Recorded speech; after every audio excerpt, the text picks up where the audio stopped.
You and I know always in every case, fixed income signals bad things to come first.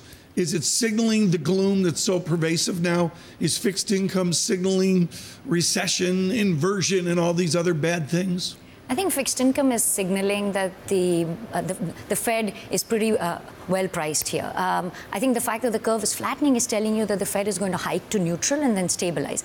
I think Chair Powell, if he was to force the Fed here to go above neutral, I think then you get an inversion of the curve. That's I would say, not a very good signal for risk assets for the economy. But I would say the market so far is sort of cautiously optimistic that this Fed is not going to push the envelope too much. I'm not going to bring up the real Fed funds rate chart. I left it up in Helsinki. Bob Sitch gave me that years ago. But I am going to say we don't have negative interest. We don't have real rates. We don't have a tangible real rate. Is the Fed moves up, is it a linear function, step by step, like the Three Stooges, step by step, inch by inch, or is it quadratic where it begins to have a bigger impact late this year and into next year? That's I would say a pretty key point here. I think the market is pretty non-linear. So as you get close to neutral, as the Fed gets to, I would say 275, 3% on the funds rate, I think it has sort of a